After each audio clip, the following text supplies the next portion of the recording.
warahmatullahi wabarakatuh. Innal hamdalillah nahmaduhu wa nasta'inuhu wa nastaghfiruh wa na'udzu billahi min shururi anfusina wa sayyiati a'malina may yahdihillahu fala mudilla lahu wa may yudlil fala hadiya lahu. Asyhadu an la ilaha illallah wahdahu la syarika lah wa asyhadu anna Muhammadan abduhu wa rasuluh. Allahumma salli wa sallim ala nabiyyina Muhammad wa ala alihi wa sahbihi ajma'in, amma ba'du. Ma'asyiral muslimin wal muslimat, a'azzani wa jazakumullah. Kita memuji dan bersyukur kepada Allah Subhanahu wa taala mendapatkan rahmat yang berupa badan sehat, dan kita gunakan kesehatan ini untuk melaksanakan perintah Allah taala, terutama pada bulan Ramadan, dan juga mengingat bulan Ramadan adalah bulan turunnya wahyu, yang mana berisyarat kita wajib sering untuk menuntut ilmu, dan banyak yaitu kebaikan-kebaikan yang kita peroleh penyebabnya dari Al-Quran dan Sunnah Rasulullah Sallallahu Alaihi Wasallam. Di antara hal yang menjadi keistimewaan orang Muslim yang tidak ada pada agama yang lain, maka Allah Ta'ala menyuruh kita untuk menyantuni anak yatim. Tidak ada agama yang lain yang berurusan dengan ini kecuali Islam. Dan ini menunjukkan kesempurnaan Islam itu sendiri. Allah berfirman, al-yawma akmaltu lakum dinakum wa atmamtu alaikum ni'mati wa raditu lakumul islam dina. Hari ini yaitu hari Arafah, tempat waktunya orang yaitu wukuf. Turunlah ayat ini. Hari ini aku sempurnakan agamamu. Tidak ada agama yang paling sempurna kecuali Islam.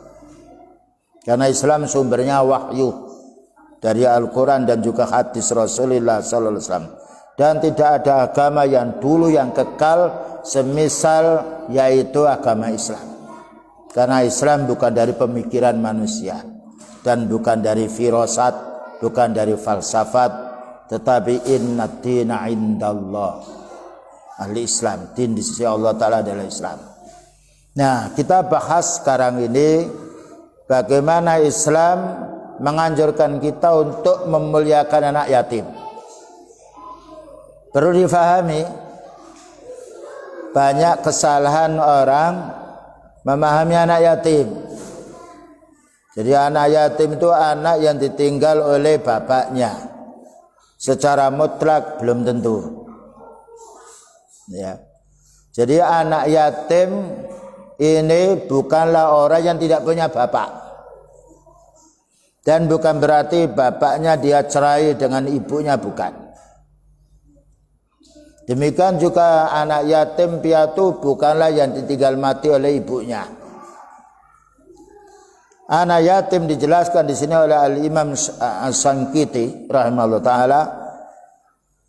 Apakah orang yang menemukan anak kecil boleh dikatakan anak yatim? Nah, apabila kita menjumpai anak kecil lalu kita ambil apakah itu anak yatim, beliau menjawab dia bukan anak yatim. Dan tidak boleh dihukumi anak yatim, karena anak yatim ini menurut syar'i dikatakan oleh Al-Imam Ibnul Munzir, anak yatim adalah anak yang ditinggal oleh ayah, ditinggal oleh bapaknya, bapak sendiri, bukan bapak tiri.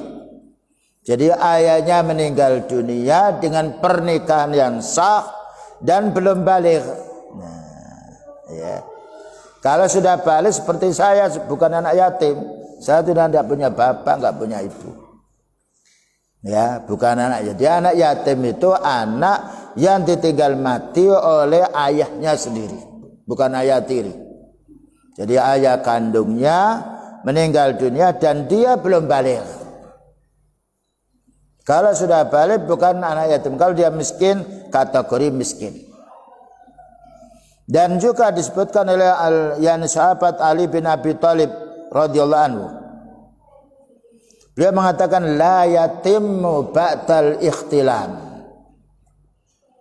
Tidaklah dinamakan anak yatim ketika dia sudah balik. Baliknya anak perempuan umur 9 sudah balik. Ketika haid.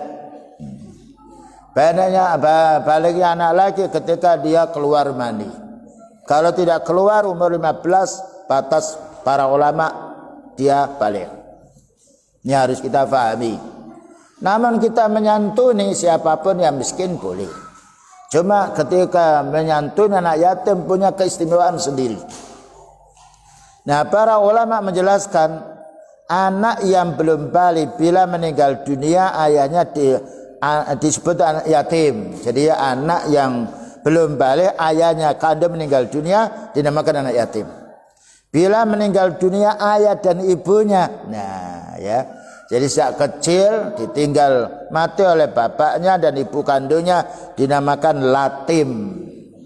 Latim. Ini istilah. Bila meninggal dunia ibunya saja dinamakan ujem. Ini istilah yang harus kita pahami dari kalangan para ulama. Jadi yatim yaitu anak yang belum balik, anak kandungnya yang ditinggal oleh bapaknya meninggal dunia, bapaknya sendiri.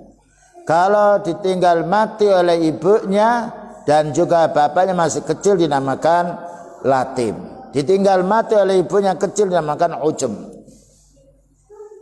Oleh karena itu ini kita harus memahami makna yaitu anak yatim yang sebenarnya. Agar kita tidak keliru. Dan Allah Ta'ala berfirman di dalam ayatnya, innal ladzina ya'kuluna amwalal yatama zulman innama ya'kuluna fi butunihim nara wa sayaslawna sa'ira. Disebutkan dalam surat An-Nisa nomor 10. Sesungguhnya orang yang makan hartanya anak yatim dalam keadaan zalim, menganiaya, nanti akan ada penafsirnya. Sesungguhnya hakikatnya mereka itu memasukkan dalam perutnya bara api. Ya'kuluna fi butunihim nar wa sayaslawna sa'ira, dan mereka akan masuk neraka sa'ir. Nah, ini penjelasan ayat secara umum. Para ulama menjelaskan kalau orang yang memelihara anak yatim seperti ibunya sendiri, ya, yang mana dia mengurusi anak yatim ini belum balik dia dan belum bisa untuk mandiri, maka ibu boleh makan sekedar sebagai upahnya memelihara anak yatim. Maka tidak dimasukkan makan harta anak yatim dalam keadaan zalim. Atau seorang ibu atau seorang keluarganya dari anak yatim ini, dia berusaha untuk mengembangkan hartanya anak yatim, dan dia hanya mengambil sekedar sebagai upah dia untuk setiap hari yang tidak dinamakan zalim. Tapi kalau dia mengambil lebih daripada itu zalim. Ini harus kita pahami. Nah, karena kita kadang-kala dititipi anak yatim dan dititipi harta. Demikian juga ada seorang janda, mungkin janda yang kaya, karena anak yatim ini yaitu suami dari bapak yang kaya. Ketika meninggal, maka kalau meninggal dunia, ketika jangan rame ya, siapa yang rame di dalam ini? Jangan, tidak boleh rame nak, tidak boleh rame, tidak boleh rame. Ya. Jika seorang janda yang kaya, sedangkan kekayaan itu milik suami, maka yang berhak dari janda ini dia hanya dapat 1/6. Si istri 1/8. Jadi kalau 8 jutanya dapat 1 juta. Ini khusus untuk si istri yang ditinggal mati oleh suaminya kaya. Sedangkan semua hartanya milik anak yatim. Kalau dibagi untuk perempuan 1 bagian, laki-laki 2 bagian. Ya. Yusikumullahu fi aulatikum lidzakari mislu hadzil unsayin. Ini harus kita pahami. Allah berwasiat kepadamu Ketika ditinggal mati oleh orang tuanya, anak perempuan dapat 1, ya, bagian anak laki-laki dapat 2. Nah, sekarang seorang janda ini umpamanya dia menikah, ya boleh menikah dia. Jangan sampai suami menikahi janda ini ingin untuk mengambil hartanya ini, karena ini bukan harta miliknya si istrinya. Ini adalah milik dari anak tadi. Si istri hanya dapat jatah 1/8. Harus dipahami. Kalau tidak punya anak, istri dapat 1/4. Kalau punya anak, istri dapat 1/8. Ini untuk menyelamatkan kita. Karena Allah berfirman, innal ladzina ya'kuluna amwalal yatama dzulman innama ya'kuluna fi butunihim nar wa sayaslawna sa'ira. Sesungguhnya orang yang makan harta anak yatim dengan cara yang zalim, menganiaya, maka berarti dia telah memasukkan di perutnya bara api. Ini harus kita fahami. Maka bagi orang yang memelihara anak yatim harus hati-hati. Ya, kalau itu harta dari harta mereka. Tapi kalau kita membina yatim piatu, ya, kita ambilkan dana itu dari mana-mana, itu hak mereka, maka boleh pengajarnya, pengasuhnya menerima gaji sekedarnya. Dan harus dibina dengan din. Ya, berapa banyak panti asuhan anak yatim tapi tidak memperhatikan agamanya. Karena yang berhak mendidik anak yatim ini pertama ibunya dan bapaknya. Ketika ayah sebagai tuan rumah, ar-rijalu qawwamuna 'alan nisa, laki-laki harus mengurusi wanita ini, dia meninggal dunia, otomatis seorang wanita ini perlu dibantu untuk menyelesaikan anaknya. Oleh karena dalam satu hadis, ya nanti akan dijelaskan pula tentang keutamaan membantu janda, as-sa'i 'alal armalati. Orang yang membantu janda, yang dia orang ahli ibadah, apalagi membantu anaknya, kal mujahidi fi sabilillah, seperti orang yang jihad perang fi sabilillah. 1. Wa kal qaimi lailan, yang nomor 2 seperti sholat malam semalam suntuk. Yang nomor 3 wa kas-shaimi naharan, seperti siam pada waktu siang harinya. Karena itu kita upayakan, kita mempunyai lembaga bagaimana bisa menyantuni janda. Syukur kalau kita bisa menikahinya, tapi jangan menikahi karena hartanya. Betul-betul kita bina. Ya, kita menolongnya. Ya, karena as-saya 'alal armara, ya membantu janda baik dengan menikahinya, maksudnya untuk melindungi dia, membantu pangannya, atau tidak menikahi karena tidak mampu, kita santuni, seperti orang jihad perang fisabilillah, seperti orang sholat malam suntuk, seperti orang siam pada siang harinya. Selanjutnya pula keutamaan menyantuni anak yatim. Dijelaskan oleh Rasulullah sallallahu alaihi wasallam, ana kafilul yatimi fil jannah hakadha. Beliau berisyarat dengan 2 jarinya. Ana, saya, katanya beliau, wa kafil yatim, dan yang mengkafil. Kafil maknanya menanggung, yang mengurusi pendidikannya, mengurusi pangannya anak yatim, fil jannah, bersama aku di surga, seperti ini. Mulianya yaitu memuliakan anak yatim. Makanya dijelaskan dalam ayat wala yatu'ul yatimah. Nah, tidak boleh kita membiarkan melantarkannya anak yatim.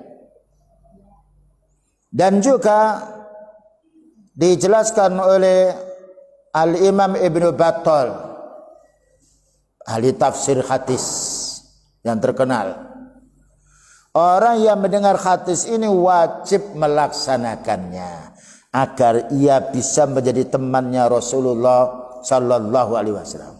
Jika tidak bisa mengkafir 10, kafir 1. Tidak bisa kita di rumah kita, tidak mengapa kita kirim makan. Ya, kita kirim makan, atau mungkin kita sekolahkan. Mulai kecil kita didik, adalah berapa saya bayar. Bagaimana kalau anak yatim ini kita sekolahkan, dia menjadi orang yang saleh, wanita yang salihah. Subhanallah. Man dalla ala khairin falahu mislu ajri fa'ili. Siapa yang menunjukkan jalan yang baik, dia mendapatkan pahala semisal yang mengamalkannya. Bagaimana dia membiayai? Inilah yang perlu kita fahami. Dan juga termasuk menjadi teman Rasulullah SAW di surga. Ini keutamaan mengkafil anak yatim. Tapi ingat, siapa tadi anak yatim tadi? Dengan definisi yang ada. Tapi kalau dia sudah balik, ya, bisa kerja sendiri, kita bisa membantu, tapi itu bukan anak yatim. Pahalanya beda. Atau dia sudah balik tapi tidak bisa mencari pekerjaan, masih perlu bantuan, berarti kita membantu miskin. Masuk dalam hadis tadi, as-sa'i 'alal armarati wal masakin. Orang yang mau menyumbang, membantu janda dan membantu fakir miskin, pahalanya kal mujahidi fisabilillah, seperti orang jihad fisabilillah. Kemudian juga dalam hadis Rasulullah sallallahu alaihi wasallam, man dhamma yatiman, barang siapa yang dia menghimpun anak yatim atau mengajak anak yatim, bainal muslimin, yang itu adalah dari anaknya orang muslim, ya, bukan dari orang kafir. Man dhamma yatiman minal muslimin, bainal muslimin, siapa yang menanggung anaknya yatim orang muslim, ila ta'amihi, diurusi makannya, wa syarabihi, dan juga minumnya, termasuk pula yaitu bajunya, kebutuhan pokoknya, hatta yastaghniya anhu, sehingga kenyang anak ini, apalagi sampai mendidik agamanya, wajabat lahul jannah, maka dia mendapatkan surga. Ini keutamaan fadilah mendidik anak yatim. Dan mendidik anak yatim bukan sekolah umum. Sekolah umum tidak ngerti apa-apa nantinya, ya. Tidak ada satu yaitu kemuliaan kecuali kalau sekolah umum ini untuk yaitu membantu din, banyak listrik. Kalau dia sudah tahu, maka bantu masjid, bantu rumah-rumah yang fakir dibetulkan. Nah, itu baru manfaat untuk din. Karena itu Allah berfirman, man kana yuridu kharsal akhirah nazid lahu fi kharsi. Siapa yang berkeinginan untuk ladang akhirat dengan menuntut ilmu din, Allah akan menambah. Nah, ya, menambah pahalanya. Wa man kana yuridu dunya nu'tihi minha wa ma lahu fil akhirati min nasib. Siapa yang dia hanya di dunia mencari urusan dunia, enggak ada hubungannya sama agama, maka Allah akan memberi yang Allah Ta'ala berikan, tapi tidak diberi yang berlipat ganda oleh Allah Ta'ala, dan dia tidak mendapatkan bagian di akhiratnya. Ini perlunya kita mencari rezeki. Jangan sampai hanya sekedar mendapatkan rezeki, tetapi kita upayakan niat untuk menafkahi istri kita, untuk mendidik anak kita, untuk membantu fakir miskin yang ahli ibadah, membantu anak yatim, pendidikan dia yang lainnya. Nah, ini baru bermanfaat. Ya, jadi beliau bersabda, barang siapa yang menanggung satu anak yatim, yang itu adalah dari kalangan kaum muslimin, mau menanggung makannya, mau menanggung minumnya, hatta yastaghniya anhu, sehingga dia merasa cukup untuk kebutuhan makan minumnya, wajabat lahul jannah, dia mendapatkan jatah, akan dimasukkan di dalam surga. Ternyata mencari surga itu lebih mudah daripada ingin menjadi orang kaya sedunia di dunia. Belum tentu orang miskin ingin jadi kaya-kaya. Tapi kalau kita ingin mencari surga, karena apa? Surga itu modalnya dua. Satu ilmu, keikhlasannya, nomor dua amal. Dan Allah berfirman, wa tilkal jannatul lati uristumuha bima kuntum ta'malun. Surga yang sangat indah itu akan kamu warisi di antara sebabnya amal. Bayangkan masuk masjid dengan kaki kanan, Allahumma ftah li abwaaba rahmatik, dapat pahala.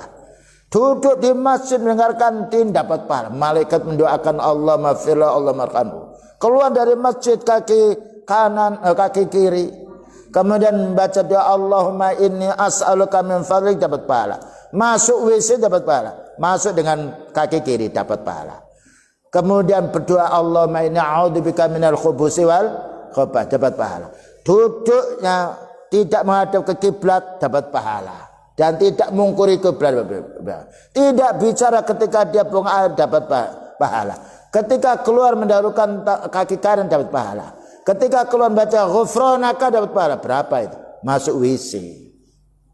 Subhanallah. Untuk mencari surga mudah. Adinu yusrun. Selanjutnya, orang selalu menyantuni fakir miskin, anak yatim, menumbuhkan sifat lemah, lembut dan sayang. Bayangkan kalau kita punya anak, ya, kemudian kita meninggal dunia, bagaimana nasib istri kita? Lalu di situ harus menanggung anak sekian banyak, padahal kewajibannya istri ini bukan untuk mencari rezeki. Wal mar'atu ra'iyatun fi baitiha, fi baiti zawjiha wa waladihi.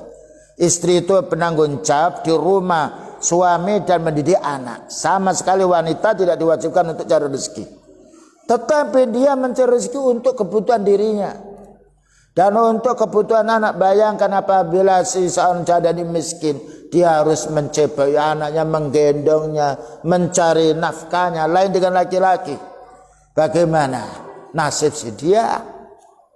Karena itu Allah Ta'ala Maha tahu kebutuhan mereka. Siapa membantu anak yatim akan dapat pahala yang banyak. Dalam satu hadis, atan nabiyya sallallahu alaihi wasallam rajulun. Ada salah seorang yang datang kepada Rasulullah sallallahu alaihi wasallam. Yasku qaswata qalbi. Dia mengeluh, wahai Nabi, kenapa hatiku kok keras sekali, suka marah, ya, dan juga suka emosi. Datang seorang laki-laki ini kepada beliau, menanya, gimana hatiku ini keras? Qala, apa katanya beliau? Atuhibbu an talin, atuhibbu an yalina qalbuka wa tudriku hajatika. Maukah kamu saya tunjukkan supaya hatimu itu lembut? Nah, hati lembut itu disenangi. Lihat, kalau penjual datang, pembeli dia, walaupun tidak membeli dia senang. Senang dia. Sebagai tukang kalau lembut senang juga. Sebagai mandor lembut senang. Jadi kelembutan itu disenangi oleh Allah Ta'ala. Dan juga Allah Ta'ala membuat senang hambanya lembut. Nah, hati kita supaya lembut. Irham al-yatimah. Subhanallah. Belas kasihan anak yatim. Karena apa? Mendidik anak yatim itu lebih berat daripada mendidik anak kita sendiri. Karena dia kehilangan pemimpin, kehilangan bapaknya yang ditakuti. Anak itu terhadap bapaknya lebih takut daripada kepada ibunya. Itu syarat tabiat. Ya. Karena apa? Seorang ibu lemah akalnya, sehingga gampang dilawan oleh anak. Tapi seorang bapak lain. Nah, ketika pendidik ini sudah tidak ada pergi, siapa yang bisa mengurus ini? Sedangkan ibu sendiri kurang agamanya, kurang akal. Maka kalau ada yang kalau anak yatim itu nakal, itu sudah lumrah. Karena kehilangan yang mendidik dia. Nah, maka tatkala kita belas kasihan terhadap anak yatim ini karena dia nakal, irham al yatima wamsah ra'sahu, pegang kepalanya ini, belas kasihan. Wa'atim min ta'amika, ajak makan dengan dirimu. Berilah makan, makanmu itu bukan maknanya yang kita makan ini yang nanti kita bagian kepada anak yatim, bukan sisa-sisanya. At'im min ta'amika, beri makan dia. Layalin qalbuka, maka hatimu akan lembut. Subhanallah ya Pak. Wa tudriku hajatika, dan kamu akan tahu apa yang menjadi kebutuhan dirimu.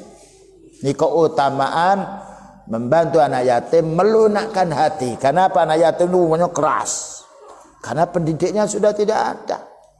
ibunya kurang akalnya dan juga mengurusi dirinya.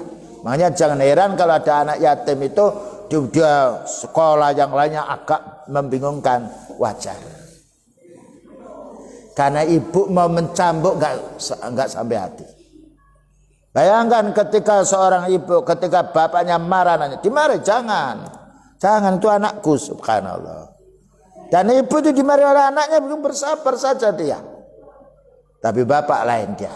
Makanya kepemimpinan dipegang oleh laki-laki, bukan dipegang oleh perempuan. Ar-rijalu qawwamun 'alan nisa. Laki-laki harus memimpin wanita, memimpin anaknya. Nah, ya. Kemudian juga rahmat yang lain yang harus kita fahami. Kebaikan orang menyantuni anak yatim ini, sebagaimana tadi yang kami jelaskan, perlu kami ulang lagi di sini, mendapatkan pahala seperti orang jihad fisabilillah. Ya. Jadi kalau kita memelihara anak yatim ini, ibaratkan seperti orang jihad perang melawan orang kafir. Hadis ini diriwayatkan oleh ashabus sunan, as-sa'i 'alal armalati. Orang yang membantu membantu janda, termasuk membantu anaknya pula. Wal miskin, dan membantu fakir miskin. Kal mujahidi fi sabilillah, seperti orang yang jihad fi sabilillah, seperti perang. Jadi mendapatkan pahala itu lebih mudah. Karena ad-dinu yusrun, din itu mudah.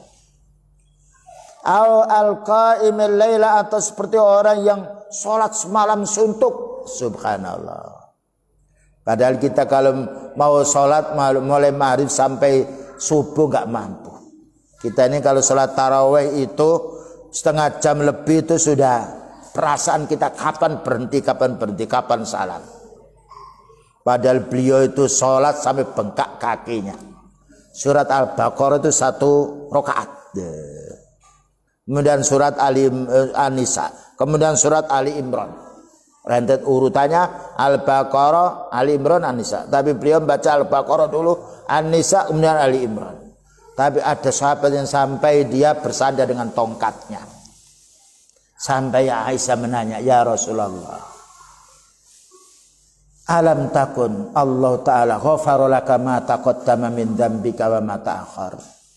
Wahai Nabi, bukankah Allah Ta'ala telah menjamin mengampuni dosa Rasulullah SAW yang dahulu dan akan datang? Kenapa sholat sampai bengkak begini? Jawabnya beliau, ya Ais. Karena istri namanya Aisyah, ya Ais. Beliau memanggil istri dengan namanya, bukan dengan dik atau bu. Mana sudah dipanggil bu? Tapi kalau ibunya anak boleh, ibunya anak gitu. Nah, afala akunu abdan syakura, afala uhibbu an akuna abdan syakura. Subhanallah. Apakah saya tidak senang jika saya menjadi hamba yang bersyukur kepada Allah? Nikmatnya ibadah itu seperti itu. Kalau orang beribadah masih ada kecanggungan, ya masih timbul malasnya, timbul rasa bagaimana kurang tenangnya, ini teribaratkan iman itu masih mengambang, perlu diperkuat. Perlu diperkuat. Memperkuat iman dengan membiasakan ibadah. Nah, ini keutamaan bagi orang yang beribadah. Demikian juga dijelaskan pula menambah amal kebaikan bagi orang yang menyantuni anak yatim. Apa kata beliau? Man masakha ra'sa yatimi. Nah, siapa yang mau mengusap kepala anak yatim, dipegang ya. Kalau orang Jawa mau pegang kepala itu marah. Jadi kalau kita orang Arab sana dipegang, dielus-elus jabut kita. Tapi kalau kita lihat di orang Saudi kok megang pantat, oh, dianggapnya ini orang ini nggak beres ini, punya istri banyak berzina. Tapi pegang, pegang. Ya.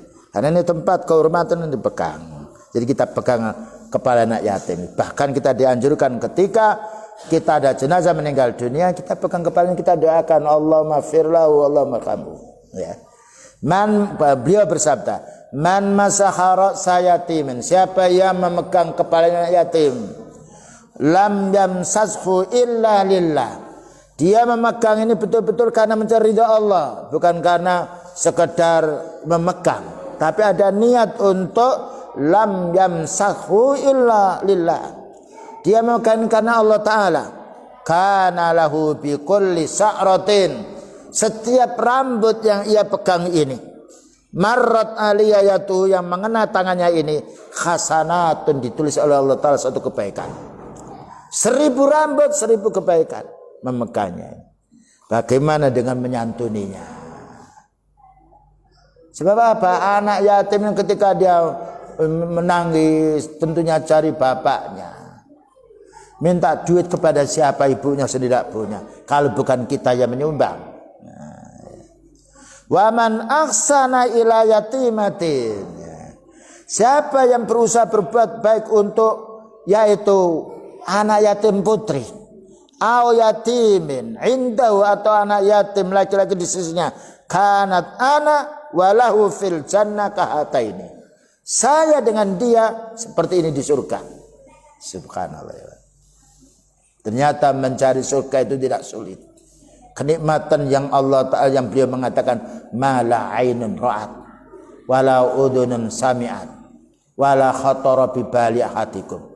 Kenikmatan surga yang tidak bisa kita terlintas oleh pikiran kita, yang tidak pernah dilihat oleh mata kita, dan tidak pula pernah didengar oleh telinga kita. Bagaimana? Wa azwajum mutahharah, di surga istri-istri yang banyak, wa kawaiba atraba, gadis-gadis yang sebaya, tidak haid, tidak nifas, tidak kencing, tidak berak, dan tidak tua. Loh, ternyata surga begitu kenikmatannya besar, tidak ada tandingan kenikmatan dunia bisa ditempuh dengan menyantuni anak yatim.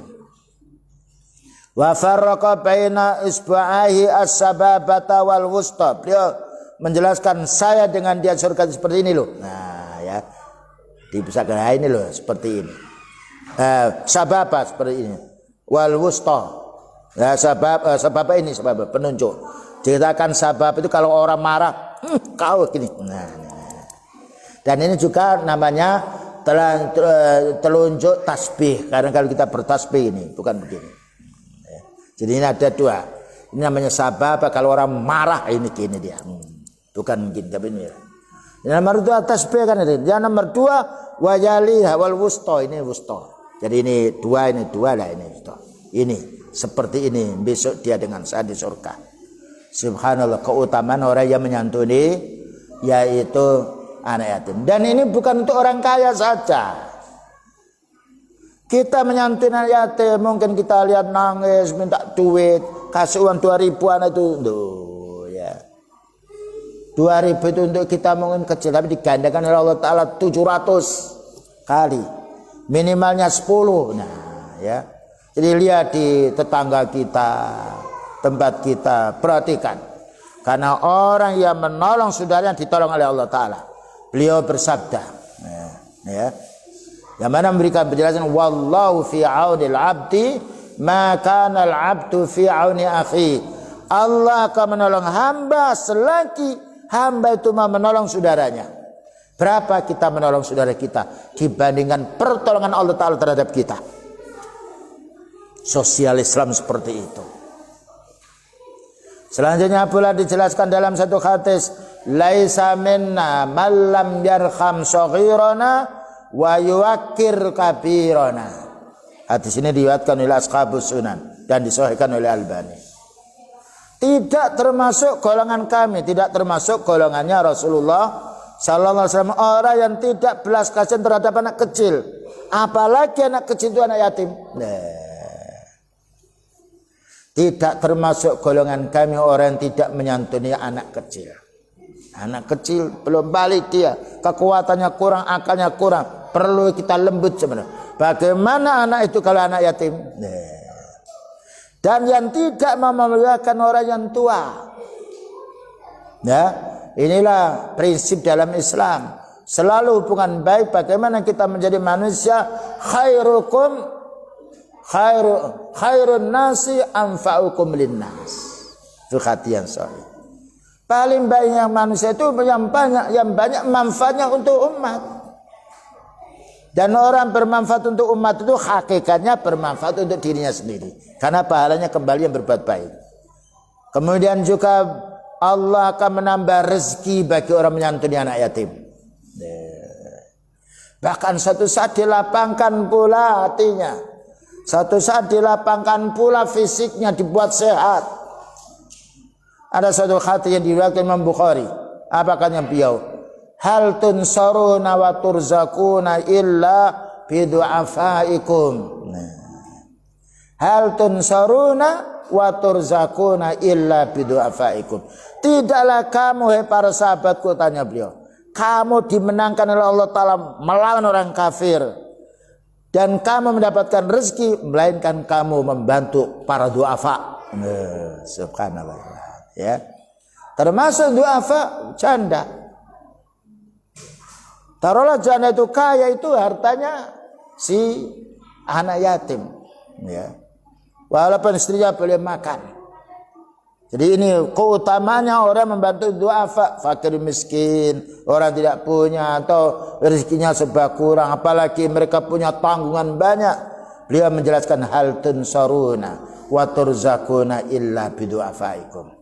Tidaklah kamu ditolong oleh Allah Ta'ala, dimenangkan, ya menang melawan orang kufar ketika perang, dan tidaklah kalian mendapatkan rezeki dari Allah Ta'ala melainkan sebab membantu kepada fuqara wa du'afa, terutama orang anak yatim.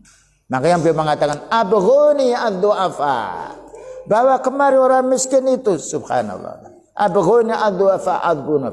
Dan beliau itu selalu membagi, terutama pada bulan Ramadan. Dermawan beliau melebihi daripada derasnya angin. Dan orang beramal itu untuk dirinya sendiri. Mungkin mereka berpikir kalau saya mengeluarkan duit, kan duit saya akan kurang. Betul, duitmu kurang. Tapi kamu akan mendapatkan amal yang pahala yang banyak berlipat ganda. Karena man amila salihan fali nafsi. Orang beramal itu walaupun pindah pada orang lain, tetap itu untuk dirinya. Ini yang harus kita fahami. Wa may yabkhal fa innama yabkhalu an nafsi. Orang yang bakhil itu berarti dia bakhil terhadap dirinya sendiri. Dan inilah yang kadang kala orang bakhil supaya duitnya banyak, belum tentu. Bisa juga harta yang banyak untuk menyiksa dirinya, dibelanjakan kepada yang tidak benar. Tapi kalau dia membelanjakan fisabilillah, membantu orang fakir miskin, Allah Ta'ala akan menolongnya. Selanjutnya pula dijelaskan pula oleh para ulama sunnah, mendidik yang mendapatkan bala kita hendaknya ikhlas karena Allah Subhanahu wa taala. Ya. Hendaknya ikhlas. Karena amal apabila tidak ikhlas tidak diterima oleh Allah taala. Wa ma umiru illa liya'budullaha mukhlishina lahuddin. Tidaklah kalian diperintah Allah taala melainkan agar ikhlas beribadah. Bukan ingin dipuji oleh orang, bukan riya, dan bukan ingin ada kepentingan sesuatu. Dan juga amal itu akan diterima oleh Allah Ta'ala selain daripada ikhlas, dan itu amal hati kita harus ada contohnya dari Rasulullah Sallallahu Alaihi Wasallam. Karena ada hadis man amila amalan laisa alai amruna fahuwa raddun. Barang siapa yang beramal yang tidak ada contoh dari Rasulullah SAW, maka ditolak. Nah, jadi amal ini bukan yang penting niatnya. Betul, niat harus ikhlas karena Allah Ta'ala, tapi harus ada contoh. Bayangkan kalau kita sholat, kita takbir, kita ganti subhanallah, bukan Allahu Akbar, ditolak. Karena contohnya sholat diawali dengan takbir. Uftutihatis sholatu bit takbir, ya, bukan bit tasbih. Ini satu contoh. Kita sholat umpamanya maghrib 3 rakaat, kita buat 30 rakaat, ditolak. Karena ibadah bukan masalah banyaknya sedikitnya, tapi adalah contohnya. Satu, harus kita ikhlas hati kita karena Allah Ta'ala. Yang nomor 2, ada tuntunan dari Rasulullah SAW. Selanjutnya pula beliau bersabda, la yu'minu ahadukum hatta yuhibba li akhihi ma yuhibbu li nafsi. La yu'min itu maknanya tidaklah sempurna iman seseorang. Bukan berarti kafir. La yu'minu ahadukum mana la yukmilu imanu ahadikum.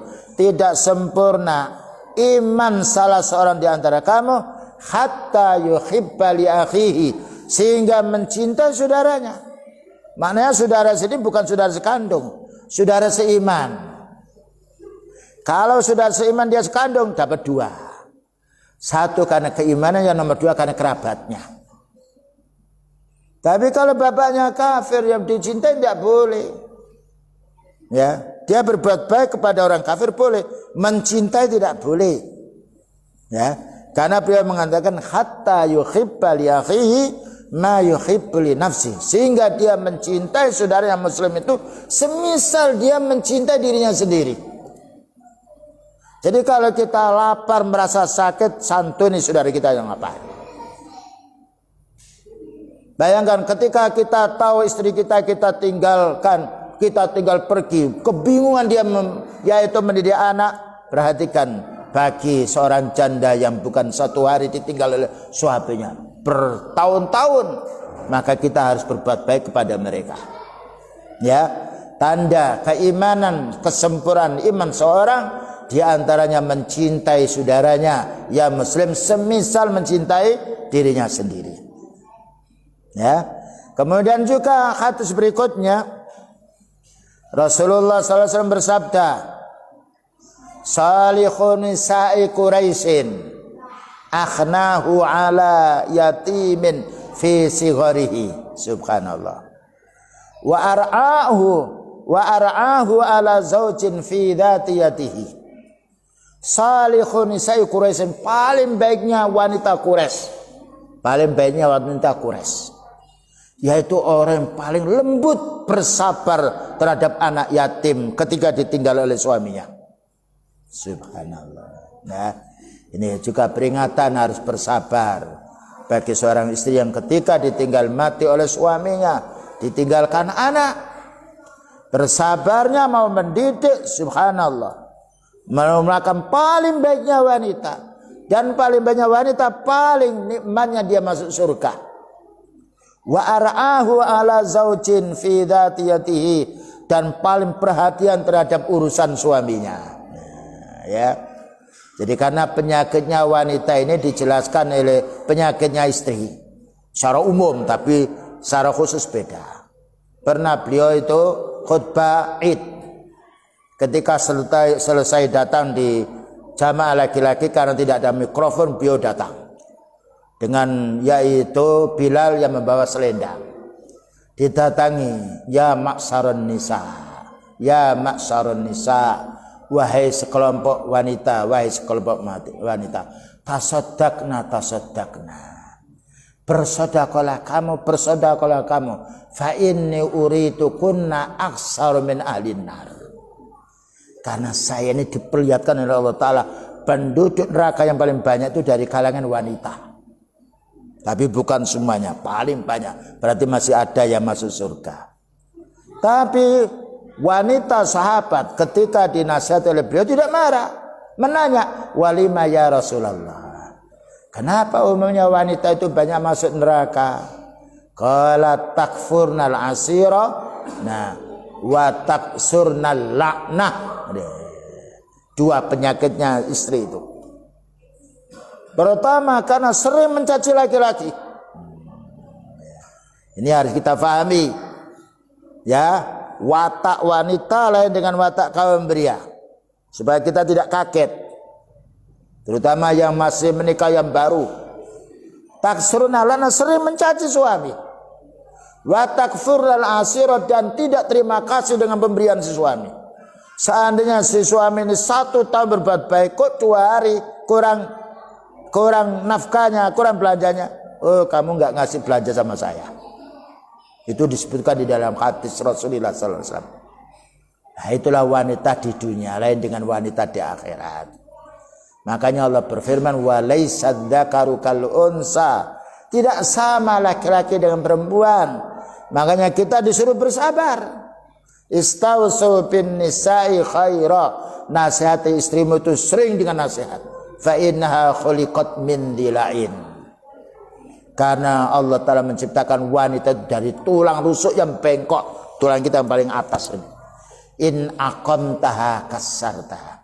Kalau tulang yang bengkok ini kita rek gini ya, kita keras ya, patah sudah aku kembalikan ke orang tua saya saja.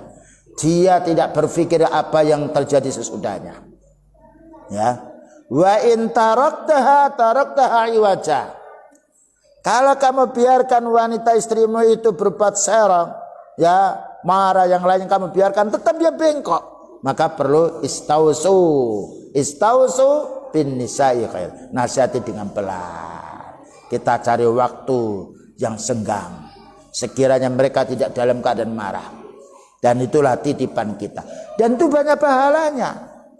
Menasihati istri sekali dapat 1 kali. 1 jam lagi bengkok lagi, kita luruskan lagi, dapat pahala lagi. Kita berpikir tentang keutamaan pahalanya, bukan berpikir tentang peristiwa yang ia kerjakan. Karena apa? Itu watak wanita di dunia. Bukankah Rasulullah SAW pernah crash dengan istrinya sampai uzlah 1 bulan, tapi beliau bisa menjaga mulutnya, menjaga lisannya. Ya, terkenal ketika ada crash dengan istrinya, sampai mertuanya Umar bin Khattab datang, mertuanya Abu Bakar juga berdatang. Apa katanya? Wahai Rasulullah SAW, katanya sahabat Umar, ketika Nabi bersembunyi sendirian, wahai Nabi, seandainya engkau mengizinkan aku, wahai Nabi, aku akan potong leher Hafsah, aku akan potong lehernya. Kecintanya kepada beliau, senyum beliau. Abu Bakar datang kepada Aisyah. Kamu tahu ya Rasulullah SAW, kenapa kamu marah? Ditusuk-tusuk dadanya Aisyah ini. Ini orang tua yang jujur, yang selalu kasihan terhadap anaknya, dinasihati. Karena apa? Qalilul akli wa qalilud din. Sedikit akalnya dan juga sedikit agama. Tapi kalau kita tahu ini memang pembangun wanita seperti itu dan kita menasihati, pahala yang kita peroleh insyaallah. Dan juga kita terhadap anak yatim, maka Allah berfirman, fa ammal yatima fala takhar. Ya. Ada anak yatim jangan kamu bentak dan jangan kamu pukul. Dinasihati yang bagus. Ya. Dicari sela-selanya. Karena apa? Memang dia kehilangan pemimpin yang memimpin dirinya itu bapaknya. Fa ammal yatima fala takhar wa ammas sa'ila fala tanhar. Ya, jangan dihardik anak yatim dan juga jangan diperlakukan keras, tapi kita harus lembut. Untuk yaitu orang minta jangan dibentak. Kalau tidak layak untuk dikasih ya beritahu. Nah, karena sekarang berapa banyak pekerjaan orang itu pekerjaan meminta, padahal dia mampu untuk bekerja. Makanya beliau mengatakan, ya, al yadul ulya khairum min yadis sufla. Tangan yang suka memberi itu lebih baik daripada yang meminta. Dan upayakan kita ini tidak selalu meminta, kecuali minta yang kita sangat membutuhkan, seperti mintanya istri dan suami, seperti mintanya anak kepada bapaknya atau ibunya. Begitulah yang dapat disampaikan. Kurang 3 menit, ada pertanyaan?